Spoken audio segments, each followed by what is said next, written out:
Welcome to the fleet. Good morning, Captain. Sleep well? Yes, Mike, very well. I'll tell you about it after breakfast. I wouldn't want any of these old farts in the lodge dining room overhearing. Old farts? Goodness, Captain, at 94, aren't you the oldest fart at Heritage Pines? Depends on what you consider old farts, I reckon. Some at Heritage Pines Retirement Home were old farts when they were 50. I see, but it sounds like you have good news. Nothing grand, but progress. Other news may interest you more. Sam Steele is flying his Cub over at 2 this afternoon to begin your flight training.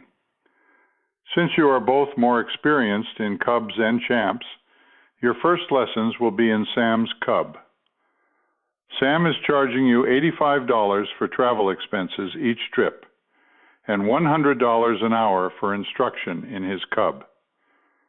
It's been a while since Sam has flown as a Mango, so I will go around the patch with him for a few landings before he flies it with you. Sam's Zamango lessons will be $50 an hour. Pretty reasonable these days, I'd say. After you solo the Zamango, you'll be able to fly over to his strip for instruction and save the travel fees. We'll be late for dinner at the lodge, so plan on dinner at the food barn near the airport. Sam won't be joining us. We should leave here at noon and have the Zamango ready to go before Sam arrives. Meanwhile, we can spend a couple of hours with the book after breakfast. Sounds great, Captain. Good day for it, too. I'll tell Georgie we'll be away to the airport past dinner. After breakfast at their regular spot on the edge of the woods. So, tell me your news, Captain. Did you have a flying dream? Not exactly, but there's progress to report. I've been working at limbering up my neck to roll my head on my pillow.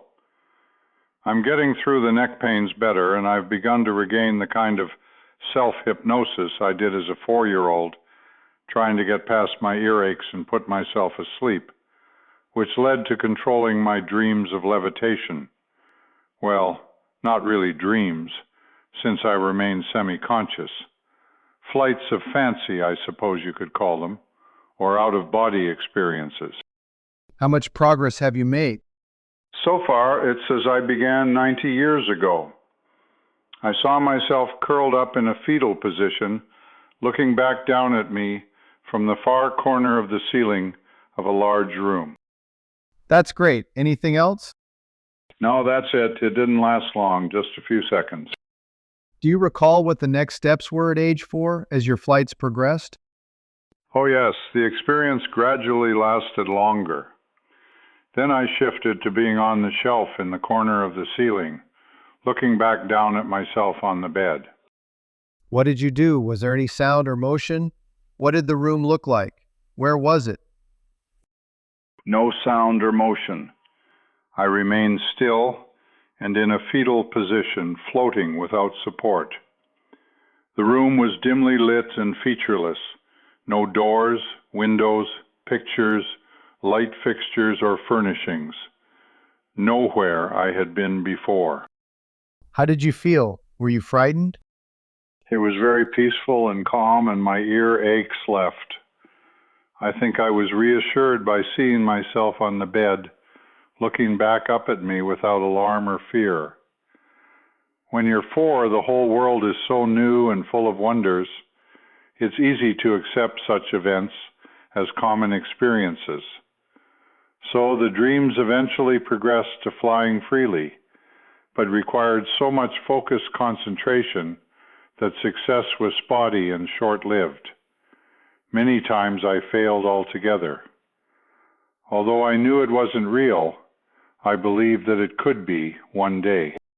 Well, Captain, you were certainly right about that. I've seen you actually levitate, albeit you were asleep and didn't realize it. You didn't seem surprised when I told you. Why was that?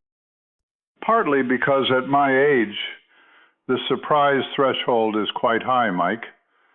Besides, the dreams are so vivid, and I've had so many of them over the years that I felt the experience was very close to reality. So when you said you saw me levitate, it was not a great leap of faith for me. Mostly I felt nostalgia.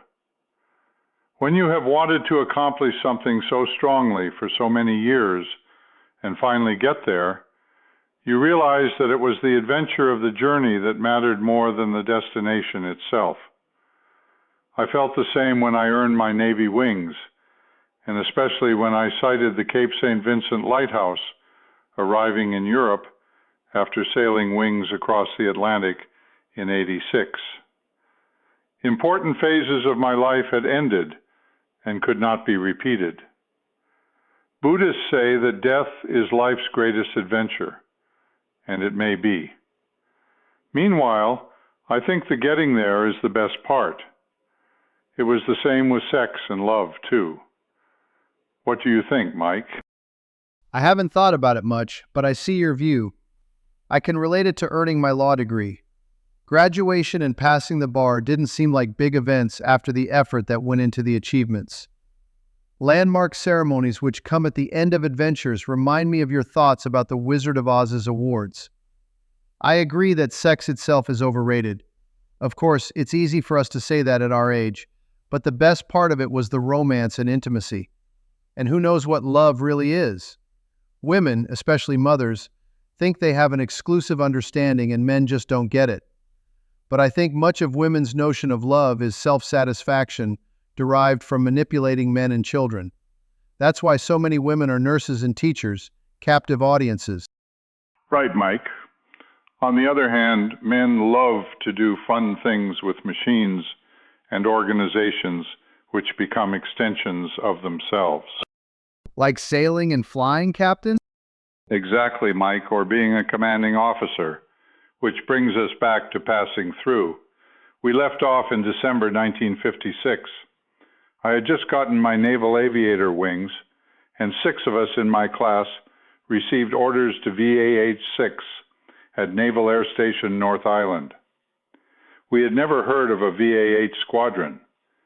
We knew that V meant heavier than air, so we weren't going to a blimp squadron. We also knew that A meant an attack squadron, so that wasn't bad because some had jets. But the H was a mystery. The administrative yeoman could only suggest helicopters. Good grief, helicopters? Then we asked our bachelor instructor. He didn't know what H meant either, but said he would fly anything to be stationed at North Island, because Coronado's Mexican Village Bar and Restaurant was naval aviation's most famous body exchange. Finally, someone told us about the Directory of Navy Squadrons, where we found VAH-6 listed as Heavy Attack Squadron 6, assigned 24 AJ-2 Savage aircraft. So what was heavy attack, and what were AJs, we asked? Who knew? Finally, someone told us AJs were carrier-based bombers with 2 props and a jet, designed to deliver nuclear weapons. Our hearts sank. We had extended obligated service for a year to be jet fighter pilots. Now we were going to be multi-engine prop bomber pilots? Good Lord, what a letdown. Then someone told us that AJs were being replaced with new twin-jet A3D Sky Warriors. Hey, not so bad after all. We were going to fly the latest jets in the fleet. So with high hopes, we set off for San Diego. I'll digress here to tell about North Island, on the west side of San Diego Harbor. San Diego was home port to a major portion of Navy's Pacific Fleet, carrier squadrons, and seaplanes. As many as 4 carriers were home ported at Naval Air Station North Island, with the pretty little town of Coronado attached. Besides the Mexican Village, Coronado was best known for the Hotel del Coronado, a huge, posh, beautiful hotel built in the 20s, affordable only to the rich and famous. There was no connecting bridge across the harbor. Other than driving 30-plus miles around South Bay, auto ferries or nickel snatcher passenger launches were the only way to get to North Island. Although Coronado residents were happy to be isolated from the San Diego riffraff, the nickel snatchers were a hell of an inconvenience and bottleneck for the thousands of sailors and civilian workers commuting daily to the base. Finally, in the 60s, despite very strong resistance by Coronado, a major bridge replaced water transport across the harbor. Coronado sounds exclusive. Were you able to afford to live there, or did you ride the nickel snatchers too? We were very fortunate to find a nice, affordable two-bedroom apartment on the ground floor, just a few blocks from the base. Looking back now, I can't imagine how we managed our finances. But we settled in quickly and comfortably, despite the fact that David was only 5 months old and Orly was 5 months along with Christopher. Fast start, Captain. Did it go as well for you at the squadron? Unfortunately, no. It was a depressing evolution from the first day we drove onto the squadron parking lot. It was a Sunday afternoon. Orly, David, and I drove around the base to check out the locations of facilities and the squadron area. Our impression was that NAS, North Island, was a very old and cluttered major Navy seaport industrial site. Every square foot of it, without huge warehouses, aircraft overhaul facilities, and machine shops, was paved over with roads, parking areas, or runways. It seemed to be more a ship's facility than an air base. Naturally, Navy was very hardware-oriented by virtue of operating subs, ships, and airplanes based at large seaport cities. There was little room at such bases, nor funds in the Navy budget to accommodate dependence facilities or housing. With many husbands deployed to sea at any given time, there was little cohesion among Navy wives, unlike the other services where many bases are remotely located with housing and facilities on base. So, Navy wives were independently on their own, with little reason to feel attachment to the Navy or their husbands' jobs. Consequently, family separation was the primary cause of low career retention and the high divorce rate. Eventually, we located aircraft hangars and a Hatron 6 sign and logo. Immediately on turning into the parking lot, we were greeted by a guard shouting, "Halt!" and leveling the muzzle of an automatic weapon into my face through my open passenger window, though there were no gates or signs to indicate it was a restricted area. "Welcome to the fleet." Strangely, when I reported to the squadron the next day, there were no armed guards, restrictions, or apparent security of any kind. Nor were there any signs of welcome as I checked in.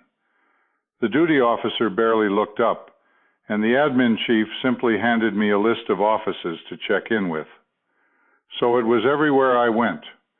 No welcome aboard, no handshakes, no introductions, no offers of help. The morale in this squadron had to be the lowest in the fleet. It didn't take long to find out why. VA-86, the only heavy attack squadron on the West Coast, was an unusually large squadron, at least 3 times the size of other carrier squadrons, with 23 AJ-2s assigned and over 90 flight crews, plus 20 ground officers and over 600 enlisted men assigned to the aircraft maintenance department. Every pilot came from multi-engine patrol plane backgrounds. Many were ex-seaplane pilots. None of them had less than 5,000 flying hours, compared to our 300 hours. None of them had carrier experience before coming to AJs, so they had little motivation to land airplanes larger than Doolittle's B-25s onto small World War II flight decks, especially at night. The AJ had no co-pilot. The right side had no flight controls. It was occupied by the Bombardier Navigator, a 250-pound bomb sight computer, radar scope, and optical bomb sight. The Bombardier Navigators, BNs, were all junior officers with reserve commissions. Several BNs were naval aviators who had completed multi-engine flight training and had made one or two deployments as BNs, but never graduated to flying in the left seat as heavy attack aircraft commanders because they didn't accumulate the required minimum 1,200 hours flight time before they were due for release from active duty, which they all eagerly look forward to at the earliest opportunity. The third seat of the AJ, behind the pilot, facing aft, was occupied by an enlisted third crewman, who actually did not have a job in the airplane. Each deploying attack carrier had a 3-plane AJ detachment and 4 3-man air crews, so there were many men in the squadron coming and going who never met. We soon learned that the A3D Sky Warrior was several years away from fleet introduction, and that the 6 of us were to be trained and deployed as BNs, like the junior aviators before us. To say that this did not sit well with us would be a gross understatement. The most vocal among us, Jack, wrote his senator and congressman, charging Navy with breach of contract because we had extended obligated active duty to be jet pilots, not bombardiers. A congressional investigation followed, which made all of us very unpopular in the squadron. PL, political influence bypassing the chain of command, was unacceptable in military service. In a heated exchange with Captain Charles, the Hatwing commander, Jack called the captain a son of a bitch, which he certainly deserved, only earned Jack court-martial charges, which were dropped after Jack's second letter to his congressman. Were there any positive results of the congressional investigation? None. Navy successfully defended itself with the old standby needs of the service excuse, plus the technical catch-22 that we had extended for jet pilot training only, with no guarantee of assignment to jet squadrons. As Navy recruiters are often quoted, if you can't take a joke, you shouldn't have joined up. To make matters worse, my collateral duty assignment was assistant maintenance officer, which my BA degree in psychology did not qualify me for. My boss, Commander Jack Bolton, the maintenance officer, was a one-man show jerk who had virtually nothing to do with me. The AJ was a highly complex airplane and a maintenance nightmare. The squadron's aircraft flight readiness status was often under 10%. Reliability was so bad that crews routinely did not bother strapping into their seats until the takeoff checklist was complete at the end of the runway, because chances were that grounding discrepancies would result in taxiing back to the line without flying.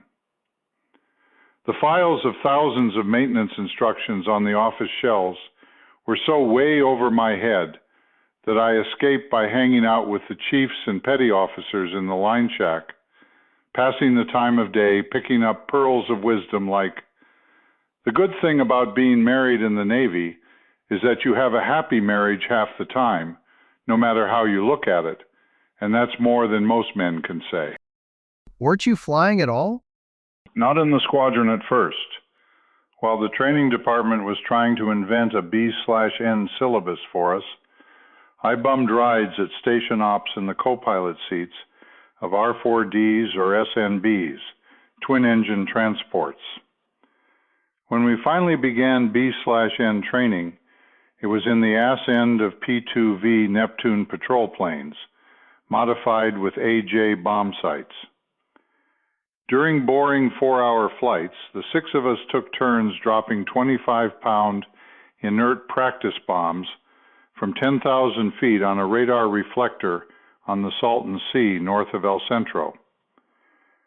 Since there were more of us than there were ditching stations aboard P-2Vs, one of us had to sit at the unauthorized navigator station for takeoffs and landings. One day, The avionics chief petty officer substituted for our regular instructor in order to get his monthly 4-hour flight time to qualify for flight pay. As we taxied out, he abruptly ordered me to get in your ditching station. When I tried to explain that there wasn't another ditching station and that we had been using the navigator's seat instead, the chief exploded. "Not when I'm here. Get in your ditching station." I stayed put.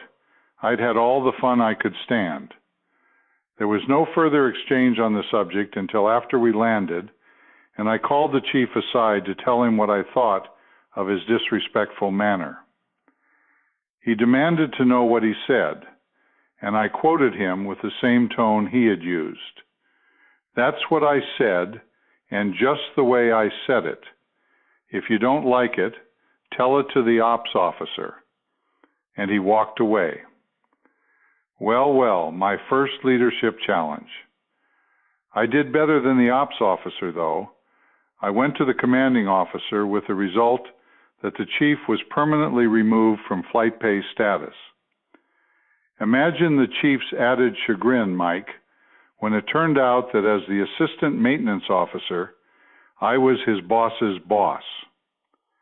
Having been raised by an Army sergeant, I knew how to regularly get in that bastard's face in his office and in front of his men. In 3 months, he threw in the towel and retired. That was the first time anyone had ever pissed me off to the point of getting revenge. Quite a satisfying new experience. It set a line of self-respect that no one was going to cross again without vengeful consequences to them. Thank you, Father. Good for you, Captain. Too many people would have let it slide and have it eat away at them ever after. Anyhow, what did the 6 of you do besides drop practice bombs and bitch about it? We translated stereo photographs of targets into radar predictions by viewing them with stereoscopic magnifying glasses.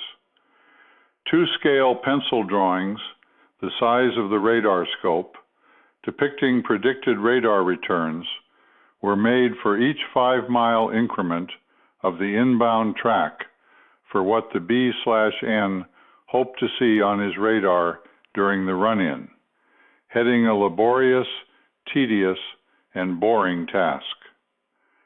Using those radar predictions, we then made our early AJ flights on very high-altitude practice simulated bombing runs on the Air Force's radar bomb scoring site in downtown Los Angeles, with the designated Ground Zero being the southwest corner of the Sears Roebuck building. Unless you've done it, there is no way to describe the difficulty of the BN's task to consistently find a particular building on radar in a city the size of Los Angeles, especially with no intrinsic motivation for the job. Another tediously boring job for BNs was celestial navigation, using a periscope sextant to shoot and plot star sites for position fixes on long overwater night flights. For 2 of us, staring for hours at aerial photos of Los Angeles, drawing pictures of radar scopes, and spending hours at navigation plotting boards was too much. This was not what we extended for. BN assignment in heavy attack with no pilot flying opportunity was entirely unrelated and inappropriate to naval aviators training, and it certainly would have a negative impact on future promotions and assignments for those of us who remained on active duty. Since military flying is entirely voluntary hazardous duty, and no one can be ordered to it, Mark and John took their only remaining protest option. They turned in their wings and quit flying. As punishment, they were immediately transferred to destroyers. We never heard of them again, but I expect that their punishment was suffered most by the crews on those ships who served under them. The whole affair was an incredibly stupid waste of time, dollars, and manpower by the Navy. What next for the four of you then, Captain? We attended SWPAC Special Weapons Unit Pacific for 3 weeks of highly intensive academic and hands-on instruction on the 2 actual nuclear bomb types carried by AJs. Incidentally, since an FBI Special Personal Background investigation was required for a top-secret security clearance to attend SWPAC, the question of my bigamy allegations were resurrected, probably during an interview with Emma. You'll recall that to explain Aura Lee's obvious pregnancy, I told the minister who married us that we had been married previously and just needed a later date to satisfy Navy regs. Unable to find evidence of bigamy, an agent finally asked me to sign a formal statement under oath declaring my innocence. I had good reason to suspect Emma because she was writing irrational letters to my CO, complaining of my negligence. After several of these letters, the admin officer finally just gave them to me to draft responses for his signature. How long did that go on? About once a month for more than a year. Emma was also writing newsy letters to me with pictures of herself and you, as though we were still married and I was away on cruise. If Emma's motive was to upset Aurelie, it worked, but not to your benefit. There was no way I could ever agree to seeing or corresponding with you as long as your mother and Aurelie were in the picture. That pretty much goes along with my mother's portrayal of you to me as a youngster. She did date other men, but none of those relationships lasted long. I believe she scared men away because she was so strongly independent and eccentric. But I am certain that if she wanted to remarry, she would have made it happen. In any event, she was a devoted mother to me. Well, Captain, what say we get back to a more pleasant topic? How was it for you to get up close and personal with atomic bombs at SWPAC? I was most impressed by their simplicity. Basically, a nuclear reaction is nothing more than putting 2 subcritical parts together to form a single supercritical reaction. H-bombs use the heat and pressure of a nuclear reaction to initiate a secondary hydrogen reaction. The difficulty with building one of these monsters comes in processing the raw materials, but of course there were many other technical refinements developed in improving the efficiency of reactions. The smaller and older of the 2 weapons we carried was quite a Rube Goldberg affair. Because each of the 2 subcritical parts were so close to being dangerously supercritical, we had to assemble the bomb in the air, miles from the carrier and at altitude. The Rube Goldberg part was in the airborne assembly.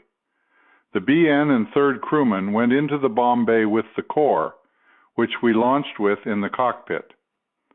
The bomb, with its own battery, had 2 doors in the nose which opened with a push of a button. Then a track extended down in front and a small trolley car ran out onto which the core was placed. When another button was pushed, the trolley retracted into the spherical pit in the belly of the bomb. The track folded up and the doors closed. If the bomb battery was dead, we had a beautiful little box of shiny wrenches to accomplish the task manually. Then all that was left for us to do was set the 2 barometric fuses for the air burst altitude and deliver the damn thing to the target. Amazing. What about the larger bomb? The other was a very much more powerful and sophisticated multi-megaton hydrogen bomb. Even when nuclear bombs were so reduced in size and weight that they could be delivered by single-engine light attack planes, the yield of our H-bomb was more powerful than the total of all the other bombs the air wing could deliver.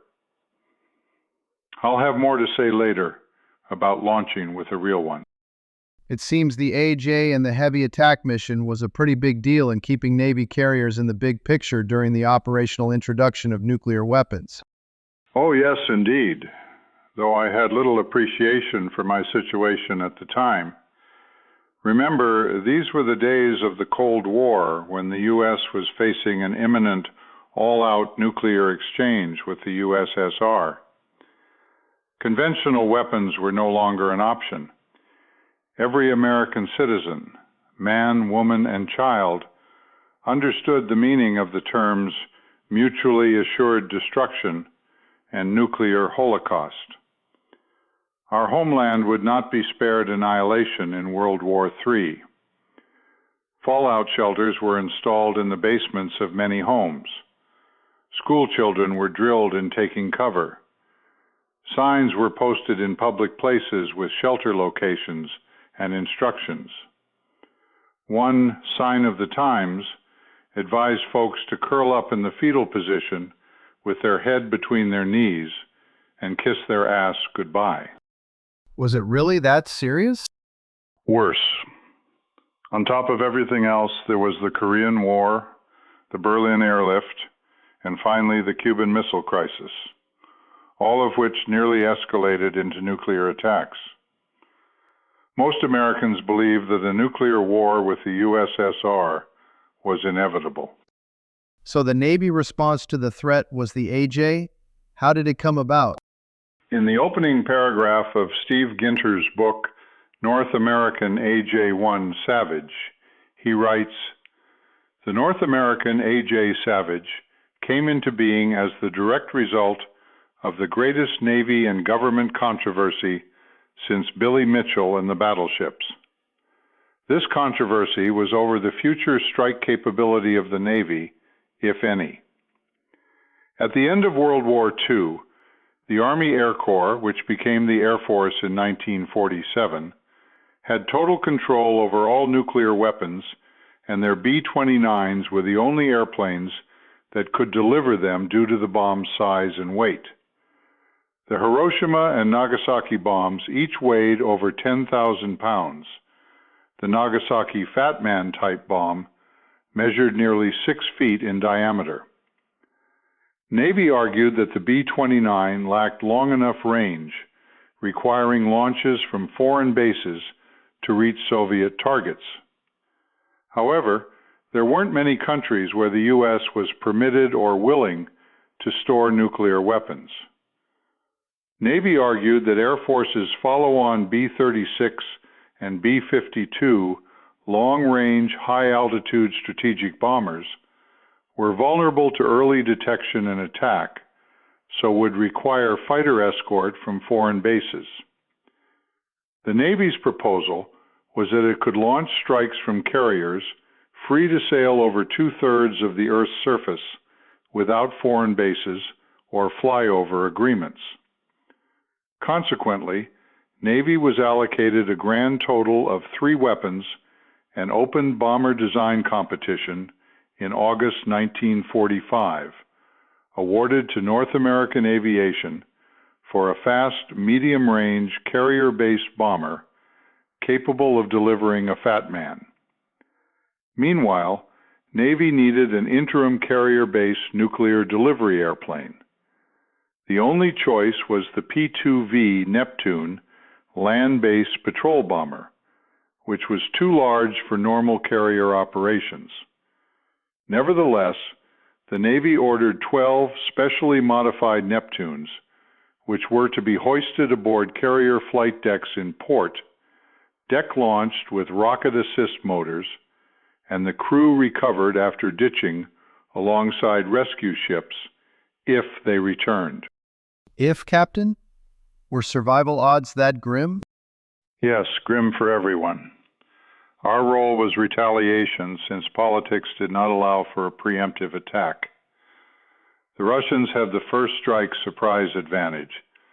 We'd be coming from behind at the outset, a bad position to be in for a nuclear exchange, which might not last past round 1 because there would be little capability for follow-on strikes. Some scientists predicted that a radiation dust cloud would enshroud the planet and snuff out all life on the Earth's surface. So bomber crew survival was mostly a cosmetic consideration.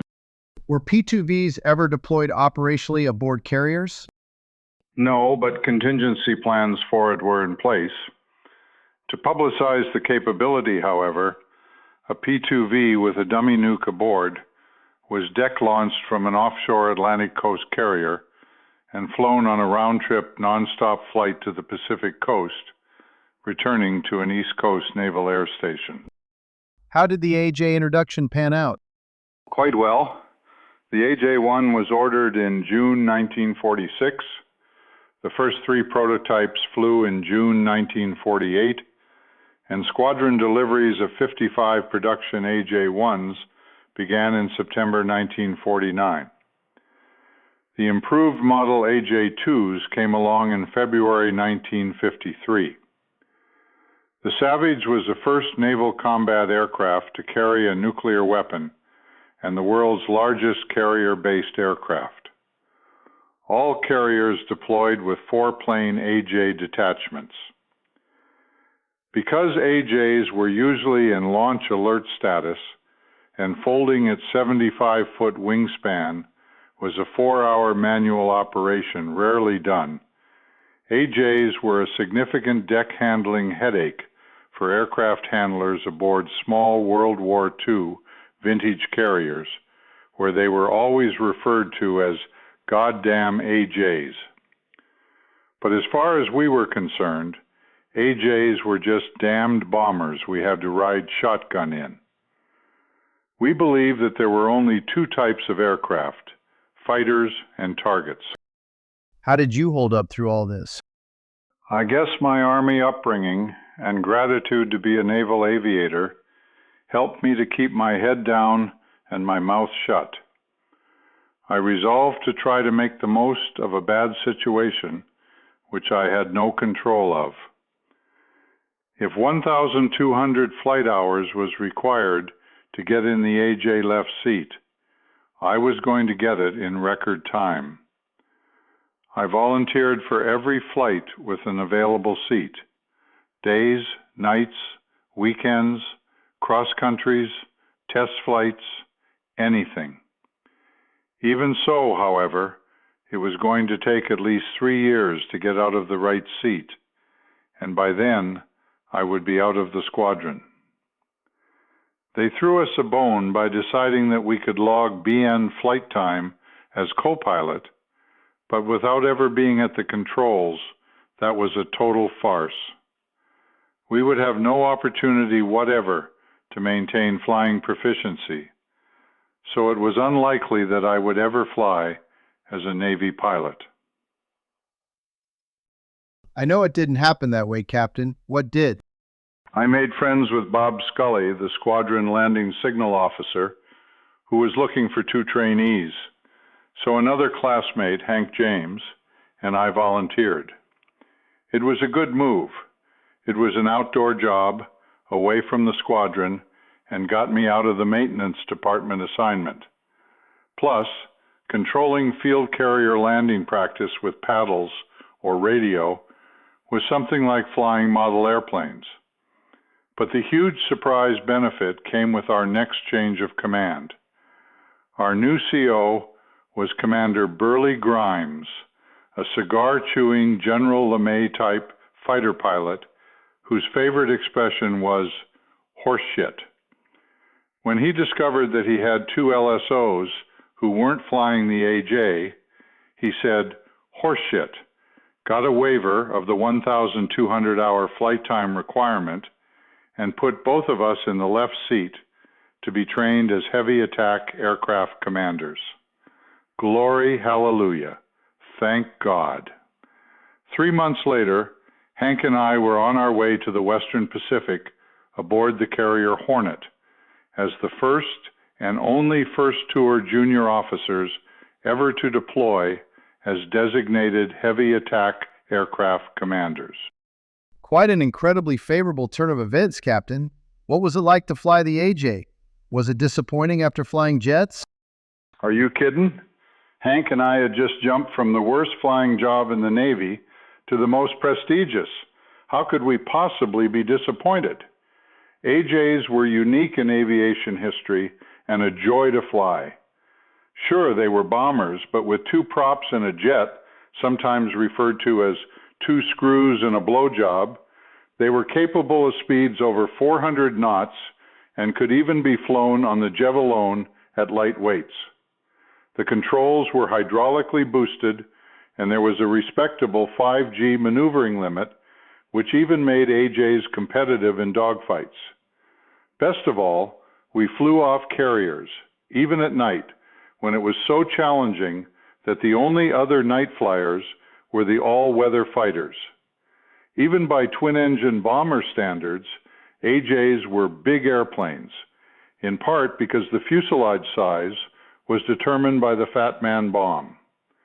It was a powerful experience for me to walk up to one sitting silently on the flight line and then climb aboard to breathe life into it as though I were Dr. Frankenstein.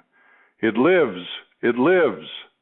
I never felt anything like that about any of the other 20-plus type airplanes I flew.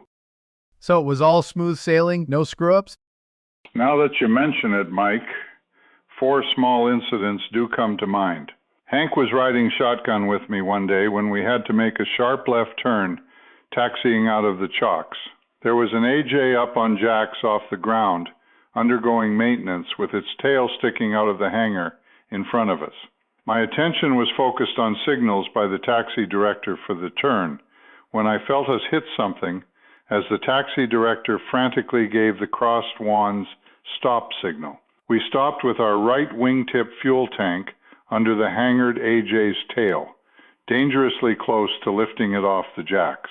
Fortunately, the AJ did not fall off the jacks, and there was only minor cosmetic damage. We were able to make the flight, but I knew that Skipper Grimes wouldn't miss the chance to embarrass me at the next all-pilots meeting.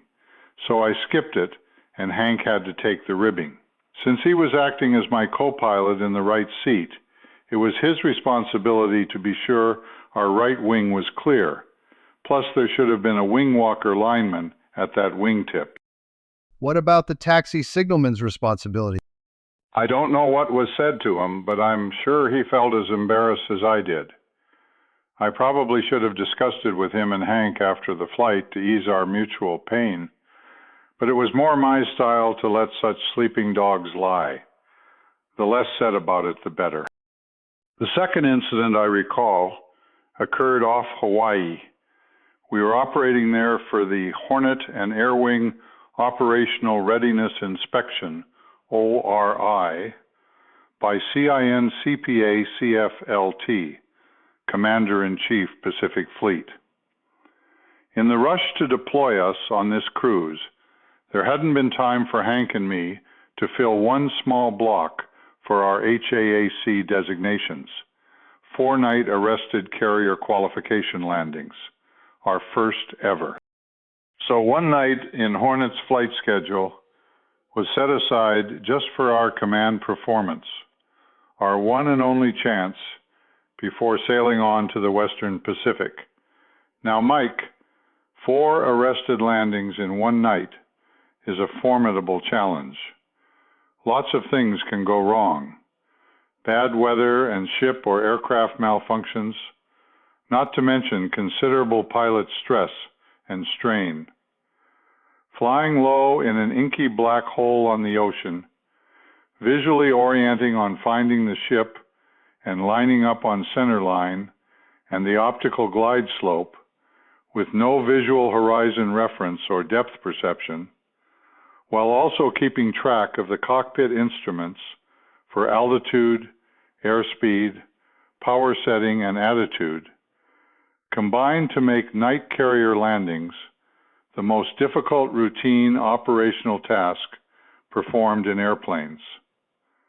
Throw in some rain, a pitching deck in high seas, low fuel state, an electrical failure, a rough running engine, or food poisoning, and there's nothing routine about it.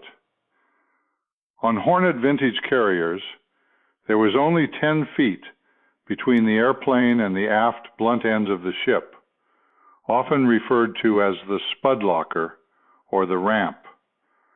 1.5 degrees of deck pitch Reduce that clearance to 0. Add rolling and heaving, the vertical movement of the entire ship crossing waves, and it becomes extremely demanding white-knuckle flying. How were your firsts memorable? It was January 23rd, 1958. My total flight time was 592 hours, but only 165 hours as first pilot. I had begun flying left seat in October, made 17-day arrested landings in November, 5 more in January, including 2 landings earlier that day on Hornet. That night was fairly clear and calm, but impressively dark. Since there was no reason for my BN, Jack Lancio, to be aboard, I launched with my third crewman in the right seat. I'm sorry I can't recall his name, but he was very young, pleasant, and fearless. It was good not to have 3 nervous people aboard. I didn't catch up with flying the airplane on the first approach. I felt like I wasn't in charge of the event. I wondered why in the hell I was doing this, or if I could. I wanted to stop the airplane and get off. Although the approach itself wasn't out of limits, the LSO either sensed my uneasiness or his own, and I was waved off. My second approach was a wave off as well, but this time it was more the LSO's uneasiness than mine. On my third approach, just as I was turning onto final heading, with no warning whatever, my starboard engine suddenly and without warning quit cold. Of course, it took a second or two to comprehend what was actually happening. In twin-engine aircraft, it is important to be certain which engine has failed before taking corrective action, which might shut down the wrong one. A great truth is, never turn into the dead engine. Fortunately, I was in a left turn, away from the dead engine. Another great truth is, in an emergency, the most important thing is to maintain safe flight. So the task at hand was to scan the engine instruments for clues, while also flying the airplane on one engine at 500 feet on approach for my first night carrier landing. It makes my hands sweaty to hear it, Captain. What did you do? Well, before I could do much of anything, all by itself the engine started again, smooth as silk, just as before. So I continued the approach to a reasonably good landing.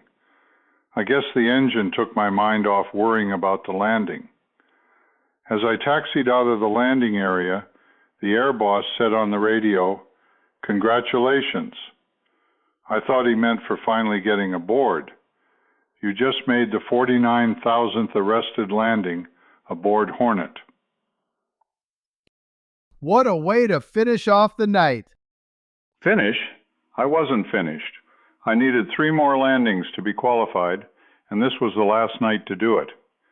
Bad engine or not, I was going to press on if the engine ran up okay before the next catapult launch.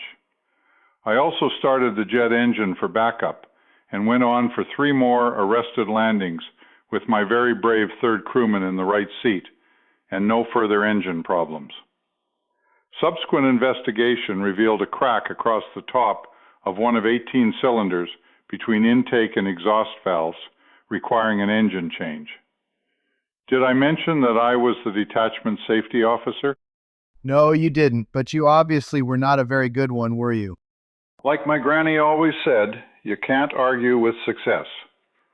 However, I did give a stern speech in our ready room, warning everyone not to compromise safety for the sake of a readiness inspection. I had no idea how badly I was going to eat those words 2 days later during the NOREX. Do as you say, not as you do, Captain? What is a NOREX? Nuclear Ordnance Readiness Exercise to test the carrier's ability to handle actual war reserve nuclear weapons in a precisely timed sequence as part of SIOP. Lord, how do you keep track of all those acronyms? What's a SIOP? Single Integrated Operational Plan, which was the schedule for all nuclear strikes, including Air Force and Navy bombers, as well as intercontinental ballistic missiles.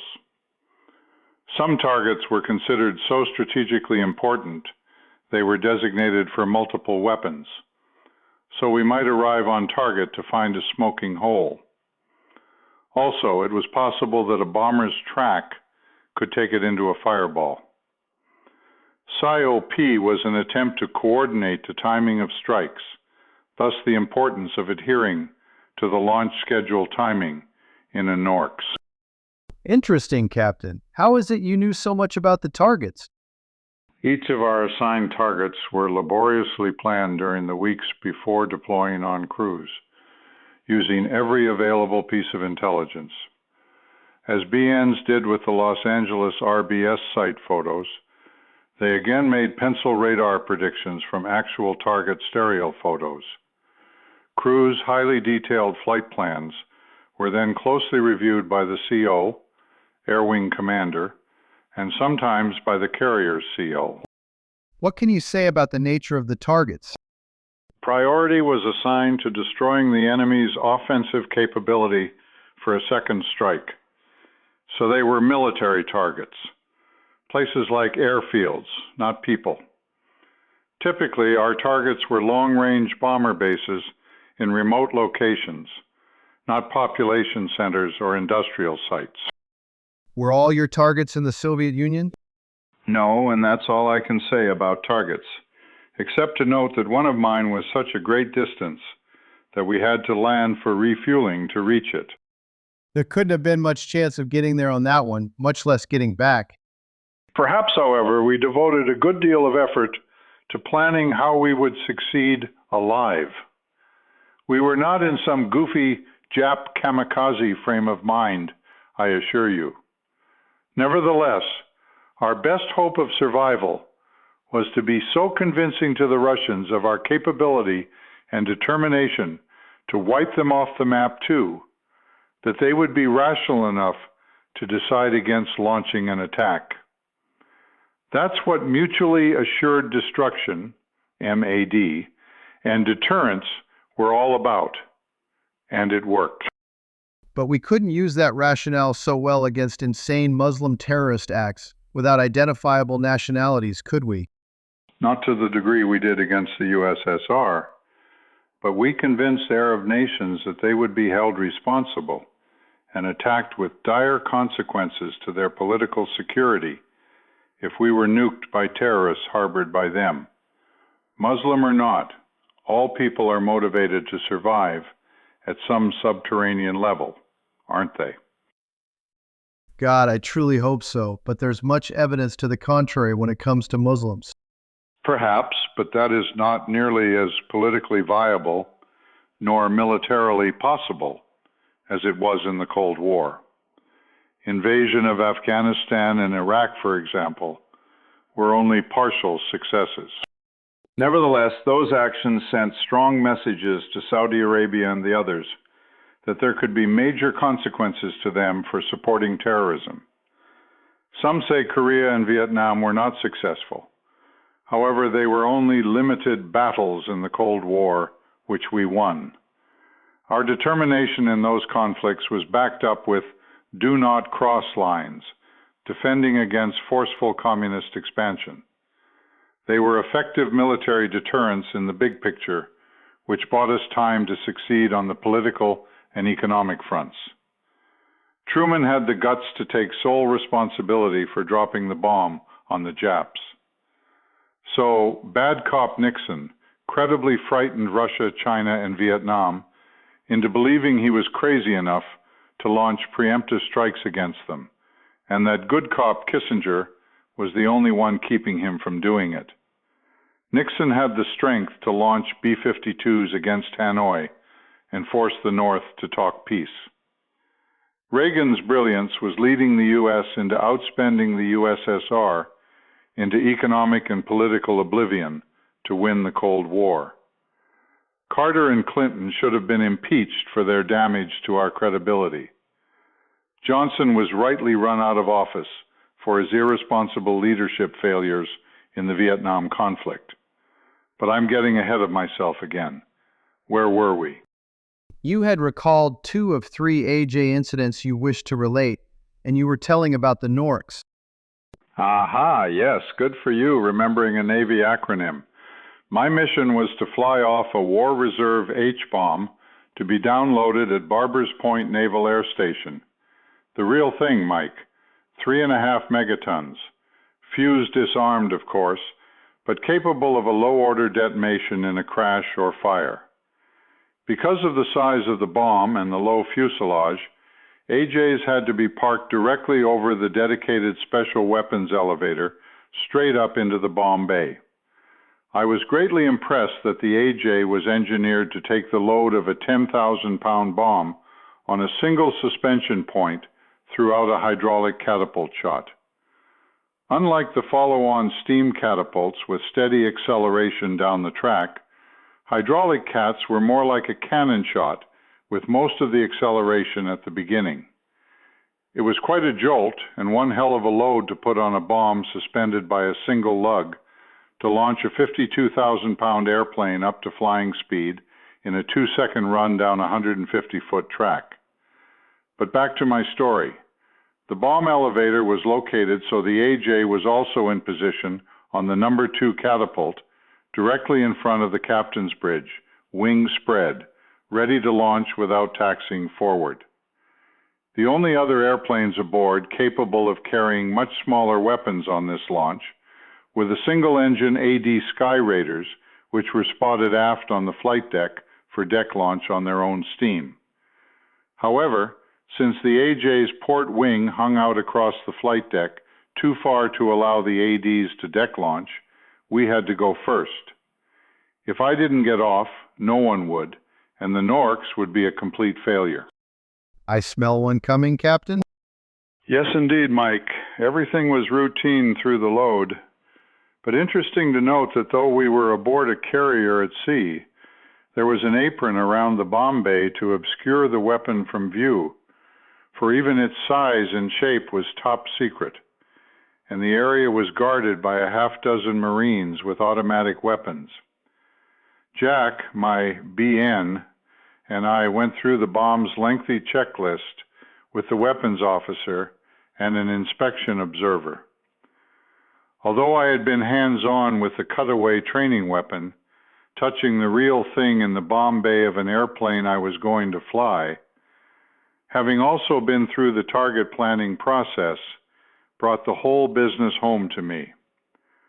Although I was much too busy and focused on the task at hand to ponder the experience, I was acutely aware of the reality of my job.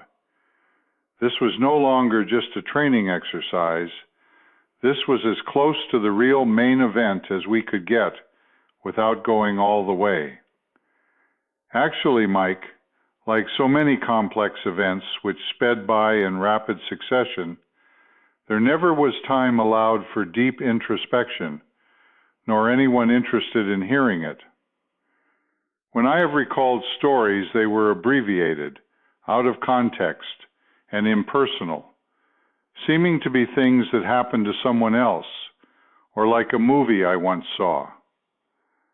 The greatest benefit now in telling you these stories is for me to consciously relive them in sequence and put them in some kind of perspective.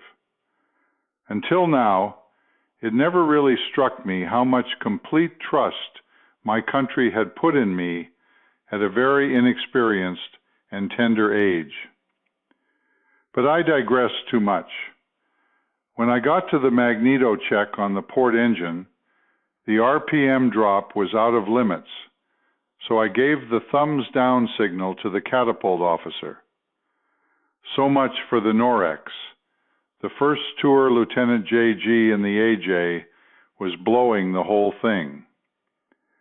Without shutting down, I set the parking brake, and Jack went back into the bomb bay to replace the bomb safety pins. A mechanic came into the cockpit to help troubleshoot the engine, but it only got worse. After about 10 minutes of this fruitless exercise and answering constant radio inquiries from the air boss, damned if my boss, Lieutenant Commander Marv Cooper, the detachment officer in charge, didn't show up on the flight deck and signaled me with a thumbs up and launch signal to go anyhow. So, after we got the mechanic out and Jack back in after removing the safety pins again, I shoved the throttles up, saluted the catapult officer, and down the deck we went, with the parking brakes still set, digging 4 grooves in the teak flight deck and a rooster tail of splinters behind us. Oh my God, how awful. What happened? You say, "Oh my God." Imagine yourself as Hornet's skipper, Captain Tom Connolly, with ambitions to be the Chief of Naval Operations. There from his bridge, before him a first-tour junior officer was going down the flight deck in an AJ with a bad engine and an H-bomb aboard with the brakes locked, falling out of sight off the bow, heading for the Pacific Ocean, likely to be cut apart by Hornet's bow and perhaps sucked into the giant screws, setting off a low-order nuclear explosion under his fantail. Gives new meaning to one's career going up in smoke, doesn't it, Captain? But I take it that did not happen. What did? Well, the catapult paid no attention to the locked brakes, and we fired off with plenty of flying speed. However, with the nose gear off the bow before the main landing gear, the effect of the locked brakes was to pitch the AJ's nose down enough for us to drop out of sight from the flight deck. So I took the only action open to me. I pulled the yoke back to get the nose up and climbed out heading for Hawaii. It was all over so fast that I had no emotional reaction. The only radio transmission to me was an unnecessary reminder to release my parking brakes before landing. What were the consequences for you? Fortunately, we spent 2 days at Barber's Point before rejoining Hornet in port, so there was some breathing space for reflection by all. Obviously, I was embarrassed about the parking brakes, but there was no harm done by it. The worst was having held up the launch, plus the public humiliation of being told by my boss to go anyhow. It made me feel stupid and timid, even though 7 bad spark plug leads were later found on that engine. I should have refused to launch. It had been a foolish risk. Nothing was said directly to me about the incident. However, a few weeks later, Captain Connolly reviewed one of my targets with me on the bridge, and the son of a bitch lectured me about the courage needed to fly such missions. As it happened, we rarely flew because Connolly didn't want to risk accidents on his watch. "We're just out here in case something starts," he said. I had only 23 flights, and only 2 at night, during the remainder of the 6-month cruise to Westpac. Connolly, deservedly, came to be called Captain Tuna, Chicken of the Sea. Nevertheless, he later succeeded in becoming the Chief of Naval Operations. Quite an entrance you made there on Hornet, wasn't it? Reminds me of what you said before about the pukin' dogs. If you can't be good, be colorful. Yeah, and what Ron Hess advised, don't ever just fade into the woodwork. Let them know you were there. That's life. Live and learn. There's a great truth for everything, isn't there? Yes, indeed. That's how they become cliches. So, did the rest of your AJ flying on that cruise go without incident? Almost, but not quite. Because AJs were so large and difficult to handle on the flight deck, we were always last to land on a recovery. The only parking area large for us was behind the island structure on the starboard side of the flight deck. So the routine was to shut down AJs in place after landing, hook up a tug on the nose gear, and push us back into the parking spot as the ship turned out of the wind. One day as we were doing this, the officer of the deck got too frisky with the starboard right turn out of the wind, and Hornet heeled sharply to port at a 10 to 15 degree angle. It was more than the tug cold handle, and we were sliding rapidly toward the port side. When the tug's brakes proved ineffective, the driver jumped off and ran up the deck and left me to try to stop both the AJ and the tug, rapidly accelerating toward the edge of the flight deck for a 60-foot drop into the Pacific. With the AJ's engine shut down, so were the hydraulic pumps which supplied brake pressure to the main landing gear. So my instinctive application of rudder pedal brakes was useless. Fortunately, the Norex incident familiarized me with the AJ parking brake system, which was operated by an air bottle independent of the hydraulic system. We so rarely used it, it was easy to forget they were there. By the time I reached down to pull the brake handle, we were rolling so fast and so close to the deck edge, I believe another second or two delay would have been too late. What fallout from that incident was there? Nothing. Not a word was said to me about it, though I'm sure the officer of the deck probably got an earful from Captain Connolly. Hornet's turns out of the wind were much more tame thereafter. Didn't it seem strange to you that there wasn't much more said to you about those 4 AJ incidents? Yes, it did, Mike. I expected lots of hindsight chiding, as my critical Army father would have done. However, it was a consistent experience throughout my Navy career that, as long as no harm was done, we were given credit for being smart enough to learn through introspection. Silence can be a very effective leadership technique for developing young executives, especially applicable to the Navy, where subs, ships, and aircraft operate far from direct supervision and where quick independent thinking is required by COs. One of the aspects I enjoyed most about being in the Navy was the fact that we were given this latitude to do things our own way as long as desired results were achieved. At the same time, we very well understood that a single serious error could be career terminating. I doubt that there is any other organization, military or civilian, where this is so uniquely true. In that sense, at least, we were like sole proprietors. It was up to us to learn to sink or swim on our own, and that thinking extends to the lowest-ranking seamen. We were literally on the same ship together, and any one of us could sink it if we didn't pay attention. With so much technology and ships scattered across the Earth's oceans, I can see where the Navy has to operate with a looser chain of command than the other services.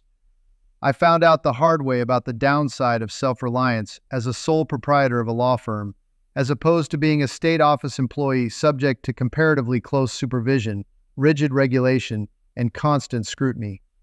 Navy life sounds like the best of both worlds, except at the great price of family separation with years at sea away from civilization. True, Mike. Nothing's ever easy or perfect. The choice is a matter of one's priorities. Perhaps this is a good place to stop. We can pick up with the Hornet cruise when we get back from the airport this evening. Okay? Okay, Captain, let's go.